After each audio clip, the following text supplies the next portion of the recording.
Olá, amigos investidores! Sejam muito bem-vindos a mais um BPMcast, o nosso podcast para tratar de assuntos de investimentos no Brasil, no exterior, sobre empreendedorismo, o que mais você quiser trazer aqui, porque aqui nós não temos uma pauta específica, então fique à vontade para colocar nos comentários o assunto que você quer trazer e também para participar aqui com qualquer assunto que você quiser trazer para o nosso público, tá bom? Hoje eu vou comentar um artigo aqui da revista Exame Invest que um amigo me mandou, né? Então agradeço aí o Rodrigo por ter me enviado. Achei bem bacana e curioso e eu queria trazer ele aqui para poder a gente conversar um pouco sobre o que os brasileiros estão comprando no exterior, tá? Então, estava dando uma olhada, achei curioso. O que acontece? Na revista Exame Invest saiu então uma reportagem, foi publicada no dia 19 de maio de 2021, falando dos ETFs mais comprados pelos brasileiros nos Estados Unidos e também mais ações mais compradas nos Estados Unidos. E esse levantamento foi feito pela Stake, tá? Então, foi apenas uma das corretoras que operam, né, para os brasileiros. Então, se a gente considerar aí a Stake, a Avenue e a Passfolio, são três, né, que oferecem serviços, seria muito interessante que as outras corretoras também falassem o que os brasileiros estão comprando nas suas corretoras para a gente poder ter aí realmente mais dados para poder dizer com certeza, o pessoal está comprando mais esse tipo de ativo aqui. Mas de qualquer maneira eu achei muito interessante, muito curioso, e aí eu quis trazer então um comentário para vocês sobre isso. Então, obviamente, o artigo aqui, a reportagem, vai falando sobre os ETFs mais procurados no mês de abril, tá? Então, saiu em maio, mas aí esperou o mês de abril fechar e foi feito esse levantamento. E é muito curioso, por quê? Porque o brasileiro, vou fazer até uma crítica aqui que eu espero que seja construtiva, né? Não sabe investir, principalmente no exterior. Acaba comprando muito a moda, acaba comprando muito o que vê um vídeo no YouTube, ou então o que alguém falou que ganhou dinheiro. Então nós temos esse problema no geral, né?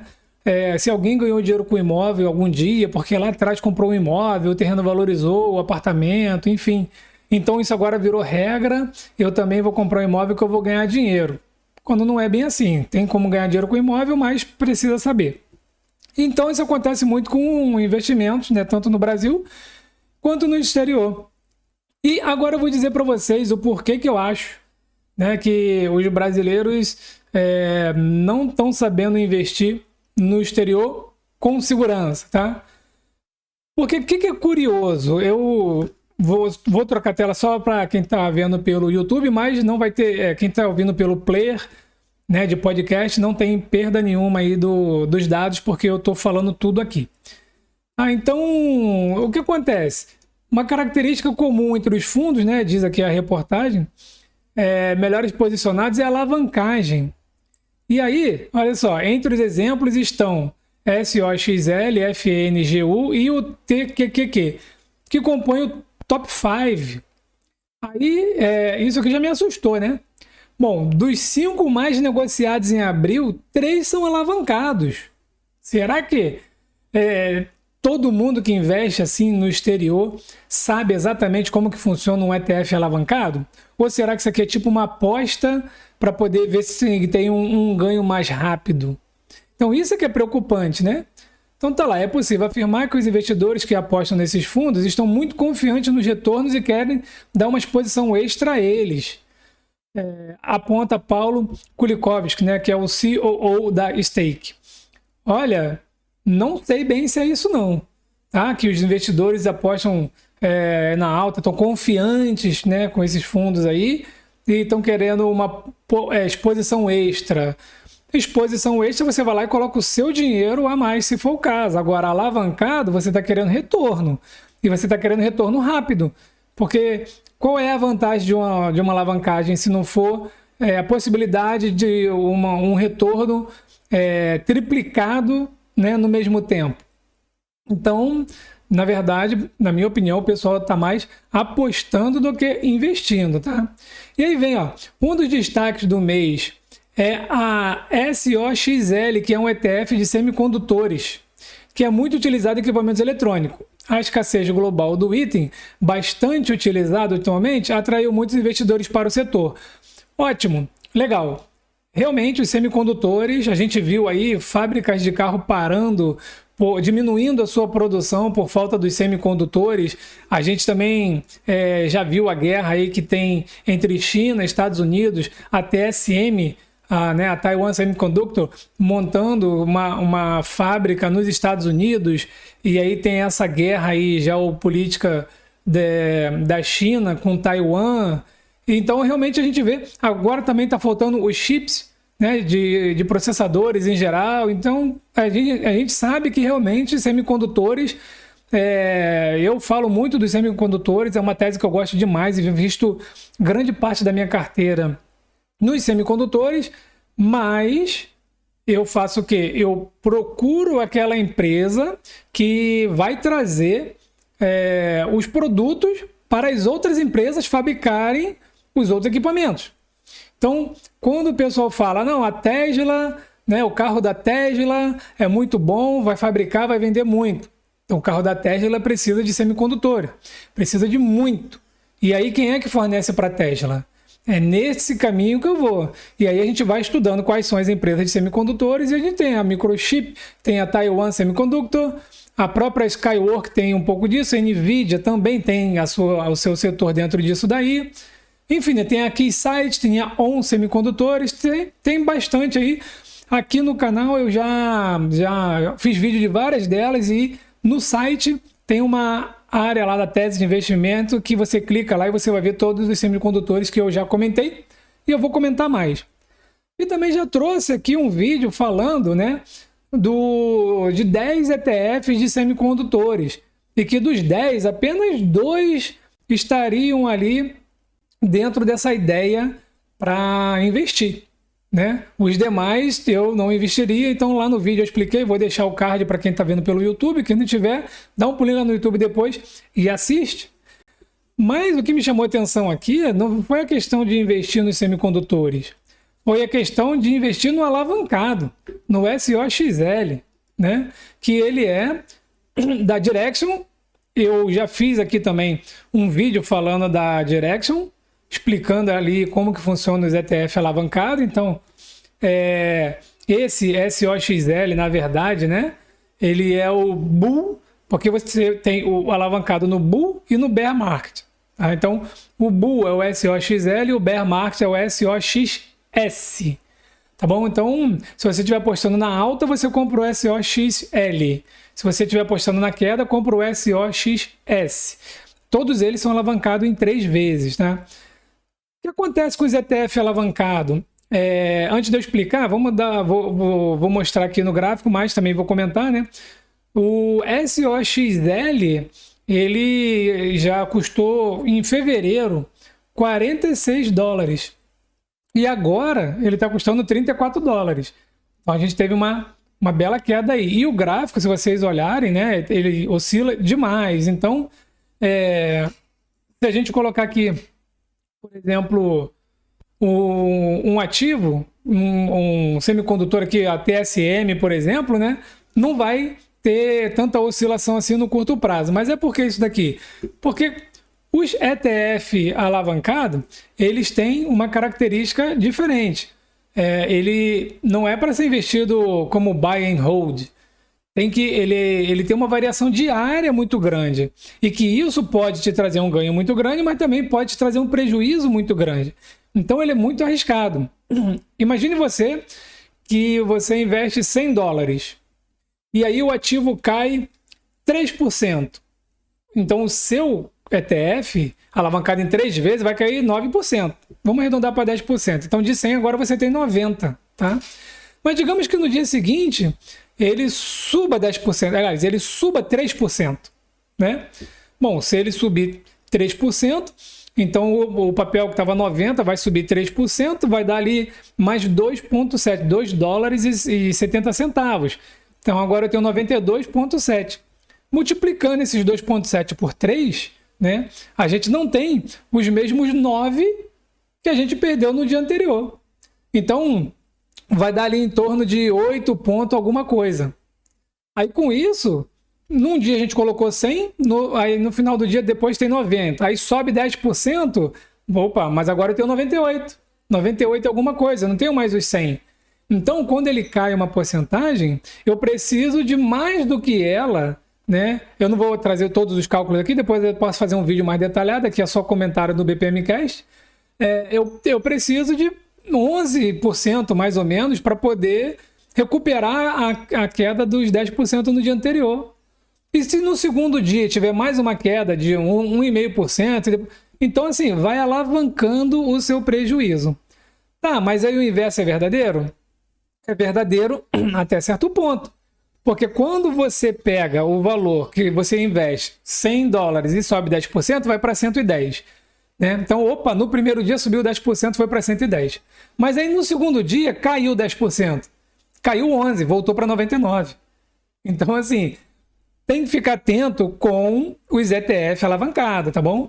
E pelo que eu percebi aqui, dos 5 mais negociados, 3 são alavancados, né? Então o pessoal tá botando fé aí mesmo, tá apostando aí, né, nesse movimento, tá? O outro é o FNGU, que é um das FANG, é da Microsectors, então 3 vezes também alavancado nas FANG, então depois vocês deem uma olhada lá. E o outro é o TQQQ da ProShare, também é alavancado em 3 vezes, no ETF QQQ, que é de tecnologia, né? Um ETF muito bom. O que aconteceu? Se você pegar o ativo, se você pegar só o ETF QQQ, ele cresceu muito nos últimos tempos, assim como as FANG, né? Por quê? Porque realmente as empresas de tecnologia cresceram muito.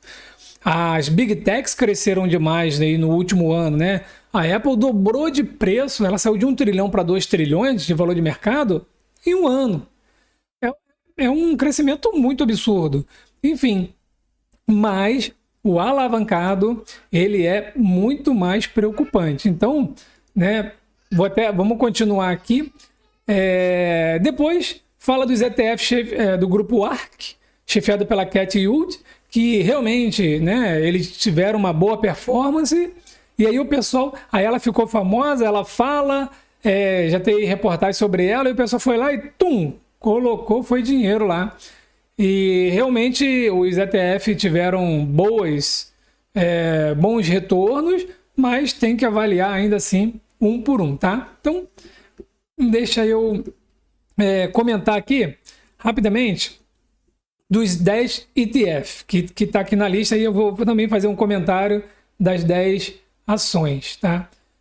Então, o primeiro deles é VOO, que é o SP500. Então, tudo bem, muito tranquilo, né? Tá investindo no SP500.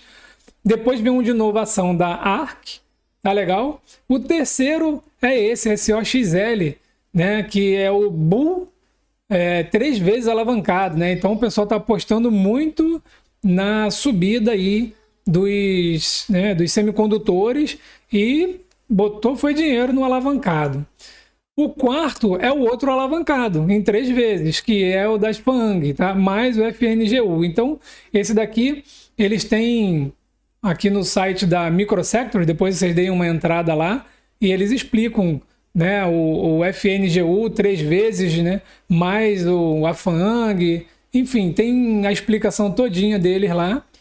O que importa pra gente aqui é que o quarto lugar é outro alavancado em 3 vezes, e o quinto lugar também, que é o Ultra Pro QQQ, que também é alavancado.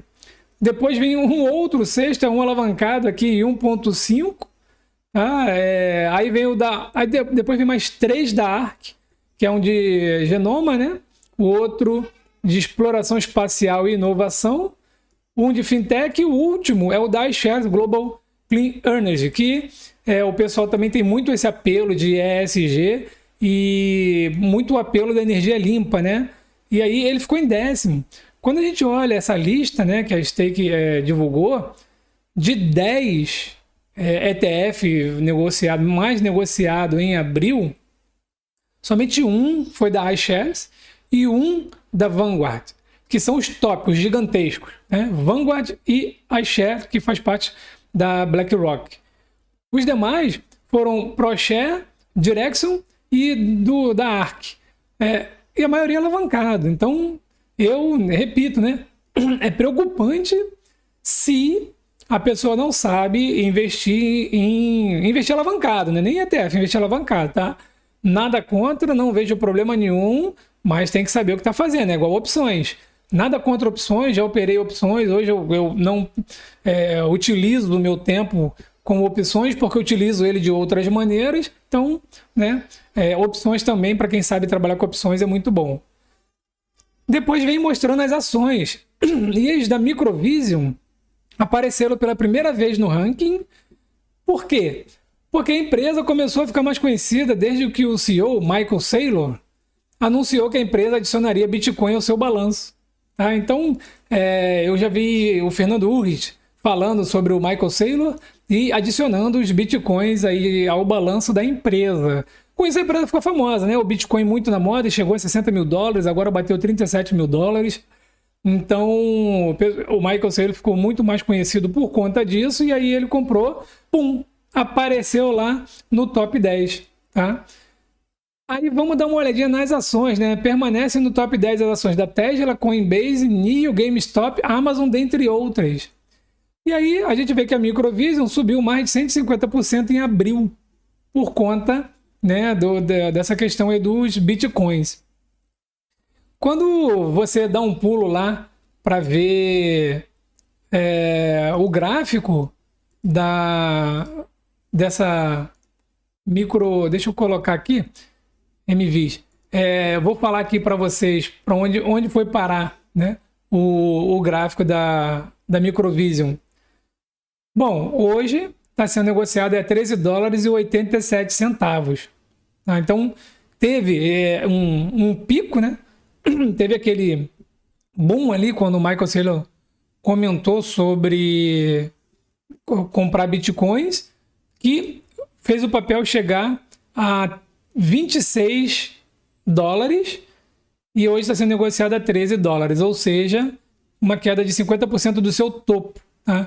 O interessante é que no dia 19 de abril estava em $10 o papel. Aí ele fez os anúncios e tal, aí subiu para $26. Foi aqui os 150% de alta. E depois caiu para $13. Ou seja, nenhuma novidade a não ser uma grande volatilidade no mercado, que se você conhece, sabe como fazer, ganhou dinheiro. Se não sabe, se não perdeu, está no 0 a 0. Tá bom? Então, é uma empresa pequena para o tamanho das empresas nos Estados Unidos, uma empresa de pouco mais de $2 bilhões. Tá? E, bom, aqui o Invest.com mostra uma receita de 2,11 milhões, mas a gente não vai falar da empresa em específico, tá? E aí, mais uma vez, né? Vamos dar uma olhadinha aqui, então, nas 10 ações mais negociadas por brasileiros na Stake em abril. Primeira dela, Tesla. A Tesla tá aí, Elon Musk toda hora vai lá, é Dogecoin, é Bitcoin, compra carro com Bitcoin, não compra mais carro com Bitcoin, vou parar, agora eu odeio o Bitcoin porque ele gasta muita energia, agora eu sou uma pessoa clean, porque os meus carros são elétricos, e aí a energia do elétrico vem da onde? Vem do sol, vem do vento, vem do petróleo, enfim, né, da onde vem? Então, a Tesla tá sempre na boca do povo, tá sempre em primeiro lugar aqui, né? E o brasileiro gosta de fazer a fezinha, né? Vai lá toda semana na lotérica fazer a fezinha na Mega Sena e também na Tesla, né? Obviamente, quem comprou Tesla, eu acho o case interessante, as ideias e tudo mais, mas o ativo não traz lucro, enfim, né? Tem questões aí sobre a Tesla que a gente pode conversar depois. Aí depois vem a Microvision, que é uma empresa pequena, não está na boca do povo, entrou no ranking por causa que o Michael Saylor comentou ali que estava colocando Bitcoin. Em terceiro vem a Apple. Aí a Apple, legal, a Apple, a gente entende o porquê que a Apple está nos top 10. Apple e a Amazon que tá, Apple, aí depois vem a Microsoft em sétimo, depois vem a Amazon em oitavo, Tá? Então, essas aqui que fazem parte da FAANG, que são as Big Techs, empresas trilionárias, e são empresas que a gente já conhece há muitos anos e que a gente utiliza essas empresas no dia a dia, a gente entende ela está no top 10. A gente até entende a Tesla estar no top 10, mas quando você vai a fundo na empresa, dependendo, se for numa análise mais fundamentalista, você não investiria muito dinheiro nela, né, por conta dos números. Investiria pelo case, mas não pelos fundamentos. Até aí tudo bem. Em quarto lugar ficou a Coinbase, um dos maiores IPO, né? Abriu agora o capital na bolsa. Então, tem até um episódio do Stock Pickers, eles falando sobre isso. Eu ainda não ouvi, eu vou ouvir, acho bacana. Depois vem a NIO. Eu fiz um vídeo da NIO, né? Será que ela vai concorrer com a Tesla? Será que ela vai desbancar a Tesla? É um case interessante para um capital alocado a risco, tá? Mas ela entrou aqui em quinta posição das ações mais negociadas na stake em abril, tá? Então, empresa chinesa, dei uma olhada no vídeo sobre NIO que eu fiz. Sexto lugar, GameStop. Pessoal, GameStop é uma lojinha muito boa de videogame nos Estados Unidos. Mas vocês devem ter ouvido falar sobre Short Squeeze, né? A galera foi lá e aí começou a comprar e o preço da GameStop disparou e a galera ainda está comprando. Ou seja, tá fora, é manada, tá? Fundamentalmente, olhando, fazendo uma análise do ativo, foi por isso aí. O pessoal está comprando porque ficou na boca do povo. Muita gente ganhou dinheiro, obviamente. Aí sétimo, Microsoft. Oitavo é a Amazon. E a nona é a Palantir, que é uma empresa também aí, né, na área... Tudo bem, tá subindo bastante. O pessoal lá da Avenue, né, os analistas lá da Avenue já falaram dela também. Eu acho um case até bacana. E depois a Churchill Acquisition, tá? Então, também me estranha, porque você conhece a Churchill Acquisition, né? Então, assim, depois eu posso comentar dela, não vou me alongar muito aqui, até a Palantir também, porque as demais, tirando a Microvision, tirando a Palantir talvez, e a Churchill Acquisition, as demais vocês conhecem, tá? E aí vocês mesmo podem pensar, pô, será que esses ativos aqui são ativos sólidos e duradouros para o longo prazo? Será que eu posso pegar essas 10 aqui mais negociadas e colocar 10% de cada uma delas e montar uma carteira estruturada e sólida, confiante? Não sei, depois vocês dizem nos comentários o que vocês acham. Mas eu gostei muito dessa matéria aqui, porque mostra que a gente precisa sim falar muito sobre investimento, a gente precisa falar muito sobre as empresas, trazer a apresentação das empresas para que vocês conheçam e tenham então fundamentos para decidir onde investir. Porque o que eu estou vendo aqui nessa apresentação, né, que saiu na Exame Invest, é que o pessoal está comprando mais por moda, na minha opinião, né? Tem muita empresa boa que não apareceu aqui. Tá? Empresas grandes, empresas de... não vi um ETF da área de saúde, a não ser o de genoma, né? Da ARC aqui. Mas a gente tem muita coisa, não tem uma empresa nas top 10, não tem uma empresa da área de saúde. Só tem Big Tech e tecnologia, né? Bitcoin, Tesla ali no meio, tá? Uma GameStop, NIO. A gente não vê ninguém muito empolgado para comprar 3M, para comprar Procter & Gamble, que são os ativos bons, resilientes ao longo do tempo, empresas seculares que vai manter a sua carteira mais sólida. O pessoal está comprando mais realmente aquilo que pode dobrar, triplicar de valor. E esses aqui foram os mais negociados. Tá bom? Eu gostaria muito de ver também das outras corretoras. Fica aqui, se alguém estiver assistindo dessas corretoras, fica aqui o apelo para também trazer uma matéria sobre isso daqui. Eu acho bacana, tanto a Passfolio quanto a Avenue. Acredito eu que eles tenham mais volume, inclusive, né, de negociação. Acredito que tenham mais clientes. Então, seria bem bacana ter de cada uma delas e depois a gente pode fazer aqui um novo bate-papo juntando as três e vendo, né, o volume de negociação. Aqui também fala das empresas, mas não fala do volume, né? O quanto que foi negociado, né? Mas, enfim, foram as mais negociadas aí nesse período, tá bom? E aí, o que você acha? Onde você está investindo? Você está investindo nos alavancados? Você conhece aí como que funcionam bem os ETF alavancados?